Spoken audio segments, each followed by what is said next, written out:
It is the 22nd of January 2023 and Jamahal Hill is the light heavyweight champion of the UFC after beating Glover Teixeira in the main event of UFC 283 in Brazil. He won by decision and he stuffed all but 2 of Glover Teixeira's 17 takedowns, and even when Glover Teixeira got Jamahal Hill down, Jamahal Hill either got right back up in round 3 or when Glover Teixeira got mount on Jamahal Hill in round 5, he just bucked his way out of there and scooted out the bottom and ended up on top in side control, standing back up to continue beating up Glover Teixeira. This is the world we're in. I did not think I'd be saying that at the start of 2022. I'll be honest with you guys. Did not think I'd be saying that at all. Jamahal Hill's the champ. Crazy. I did not see it coming. And I could have seen it coming if Jamahal Hill would have got a first round KO.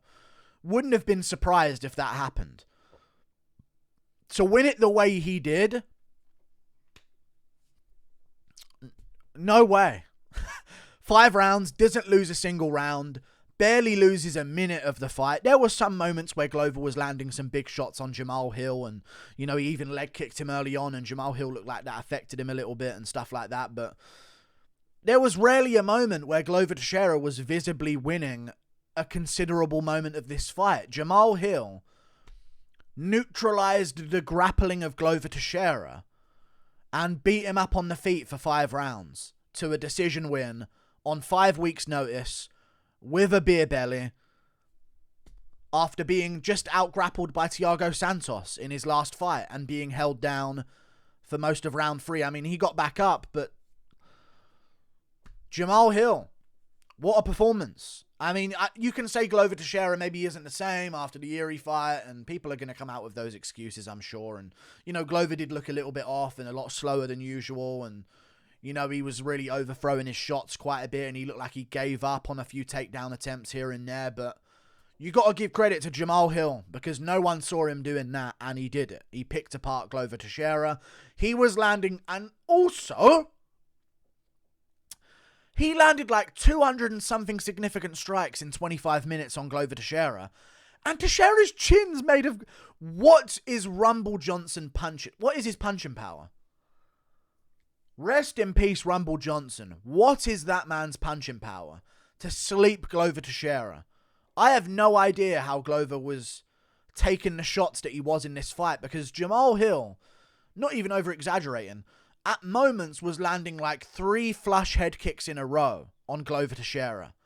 And Glover just took him.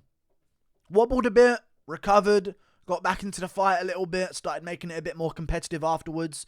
And then there were moments where he was up against the cage and Jamahal Hill was landing like, well, he wasn't landing all of them, but he was going for like 10 punch combos and landing 5 clean shots out of all of them. And Glover was just taking the shots and swinging back. And even Jamahal Hill showed a decent chin because Glover was cracking him with massive shots as well. So I just didn't see any of this fight coming the way it happened.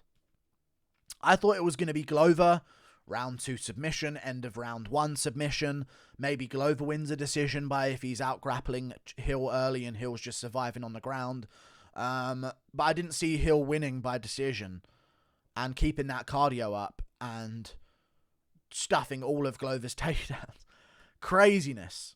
Absolute craziness. If Hill won by first round KO, I would have been like, okay, that could have happened. 40%, 50% chance he KOs Glover in round 1. But this was literally like something overwhelmed Jamahal Hill and he became the guy he needed to beat Glover Teixeira tonight. He was in the moment.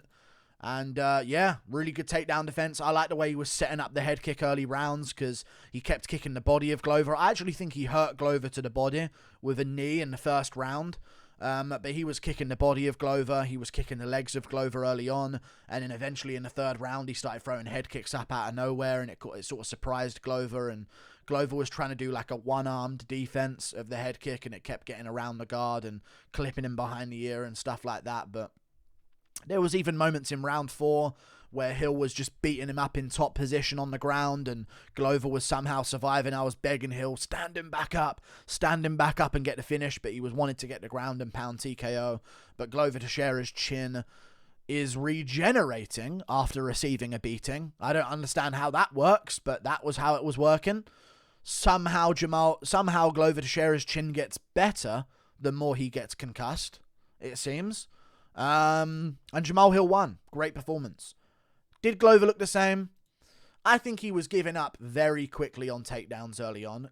Listen, Jamahal Hill had good defense, good balance, and he got back up very well whenever he did end up on the ground. But Glover would shoot for a single leg, and then if Jamahal Hill even slightly got any kind of defense off, Glover would just go, never mind, forget it, I'm not going for it. You know, there was no hustle from Glover. There was no chaining together of takedowns or anything like that. He seemed to have a very defeatist mindset when it came to trying to get the takedowns off, but someone who didn't have a defeatist mindset was Jamahal Hill. He was just calm, patient, did what he needed to do, and honestly, it made me think, and Jamahal Hill's good, don't get me wrong, Jamahal Hill's good, but he's not like striking like Adesanya out there or some of these other guys in the heavier weight classes, and it made me think, how has no one else beaten Glover yet? Yuri did, but Yuri did it whilst getting taken down a bunch, but he was still winning the fight on the feet and stuff, you know? But how did no one else figure out Glover Teixeira yet in that division of light heavyweight? And it's such a confusing division because Paul Craig just lost to Walker and got punched after he went for a single leg and just held onto it for dear life, pretty much. He's beaten Hill and Ankalaev. Light heavyweight is just a division where someone's got someone's number. You have no idea who it's going to be. And then all of a sudden, Anthony Smith is the champion at the end of 2023 after beating Jamahal Hill. It's weird, the division. But that's how it goes. The belt's been tossing around. And Jamahal Hill's now the champion. Very impressive performance. I want to see how much he can improve. He took a lot of damage, so definitely needs a little bit of time off. But I like that Jamahal Hill won because there was a part of me that thought if Glover won, he would see his Brazilian crowd. Fuck the Brazilian crowd, by the way. I'm going to make a whole video on that because they're disrespectful as fuck. But if Glover won impressively, he would see the Brazilian crowd and think this is my time to retire on a win. I think maybe he would consider that as an opportunity. So it's good that Jamahal Hill won because he'll continue to fight, which is good. So I say we do Blachowicz versus Ankalaev in March. End of March, San Antonio main event. I don't know, though, because it wasn't the best fight the first time, so maybe you don't do it as a main event. But April pay-per-view card, Blachowicz versus Ankalaev. Winner faces Jamahal Hill in July. And then you wait until the winner of that at the end of the year in December to when Yuri Prohaska comes back. Obviously, there's different matchups for Jamahal Hill now because basically the only reason people couldn't beat Glover is because their takedown defense wasn't good enough. And Hill, on 5 weeks' notice, with a beer belly 5 weeks ago, has good enough takedown defense to beat Glover Teixeira and stuff all of his takedowns. So that makes fucking sense. He must be weirdly strong. I think that's what it is with Hill. I think he's got them, like, strongman genes. Because strongmen have got beer bellies. You know what I mean? When you see, like, Eddie Hall and Thor the Mountain, they're not shredded. Like, now they are, because they did boxing for a bit. But when they're doing their strongman competition, they all got a big beer gut, a big keg around their waist, you know, and they're hoisting up the weight. And it kind of helps them pick up the weight, the belly sometimes. You know what I mean? So maybe, like, Jamahal Hill's got some strongman genes that he didn't really know about. Maybe this guy's weirdly strong. That's probably what it is.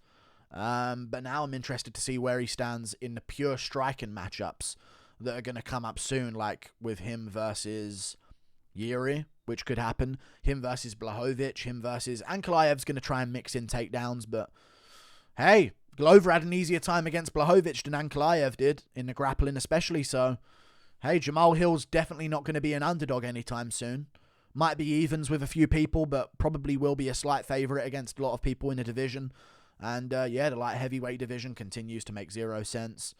Clean win from Jamahal Hill. Clean win. Great performance. Yeah. Glover, did he look the same? Probably not. He said he was beating himself up in training camp and he's retired from the sport now. So maybe it's eventually getting to him. He did just have a massive war with Yuri Prohaska. So, you know. But yeah, mental. A while ago, in 2022, at the end of 2022, just before the last pay-per-view card of the year, Jamahal Hill was what, number 7, I think, in the division, number 7, and I think he was actually he's lost to Paul Craig, who's at number 9, probably will have moved down a bit now, but like, he probably should have been number 8 in the division. And now he's champ. Like, this is like some Cody Garbrandt, Dominic Cruz moment. That's probably not the best omen to Jamahal Hill moving forward. I just made a noise like a frog. Don't know what that was. But probably not the best omen for Jamahal Hill's career moving forward. But this kind of feels like, right, the Dominic Cruz, Cody Garbrandt situation. Why is he getting a title shot? He's number 8, number 7 in the division. Why is he fighting the guy that we know as the champ in Dominic Cruz? It kind of feels like that right now with this result of a fight. So hopefully for Jamahal Hill's sake, and then the guy who's number 7 or 8 suddenly has the performance of his life for the championship belt because he's overlooked. He was the favourite, but he should have arguably been the underdog here in the moment. You know what I mean? He was kind of like, to do what he did, it was unexpected. So hopefully he doesn't have a Cody Garbrandt-esque career moving forward. But he looked good, man. Jamahal Hill looked good. And I'll say this to a lot of people that, and I've been watching a lot of middleweight and like heavyweight fights recently. And, you know, we saw Jailton Almeida have an amazing performance at heavyweight against Shamil Abdurakhimov. I'm telling you, and I don't want to take away from Jamahal Hill's win. Amazing win. But I'm just going to say this right now. If you are out there and you're on the fence about starting an MMA career, if you are 6'4" and in any way athletic and you have long arms, try it out, man. Seriously, I'm not trying to diminish Jamahal Hill's performance, but maybe someone out there will listen to this message.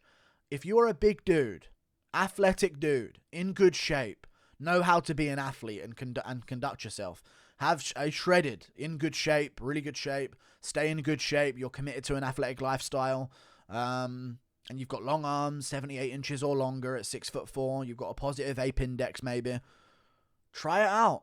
Jamahal Hill has no background in anything. No background in anything. Started MMA, I want to say in 2016 when he was 24 years old.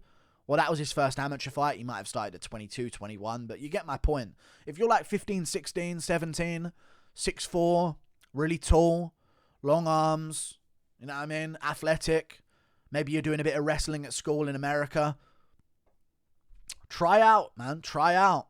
Try and be an MMA fighter because a lot of these guys are fat, old, unathletic old men. And you could do it if you got that level of athleticism. Jamahal Hill's not an athlete. Really, is he? He's strong. He's weirdly strong, but he's not an athlete. And he's doing it. So I think Jamahal Hill's going to inspire a bunch of people, young people in America especially. We got an American champ. You know what I mean? We don't have American champs nowadays. I don't think we have a single American champ other than Jamahal Hill. Well, we have Aljo, but no one looks up to Aljo. He's 5'2". But we have an American champ. Like a tall American athletic, regular American guy champ. You know what I mean? So if you're a young guy, they're definitely going to be looking up to Jamahal Hill and thinking, maybe I could do it. Like and subscribe. Thank you for watching. Toodle Pip. I'll see you later. Goodbye. I got the rest of the card pretty much right, but did not call this one. Did not call Jamahal Hill stepping in on 5 weeks' notice, stuffing every Glover Teixeira takedown with a beer belly and beating him up for 5 rounds. And then getting mounted in the 5th and just throwing him off of him and ended up in side control on top. Crazy. Great performance by Jamahal Hill. Toodle Pip. See you later. Goodbye.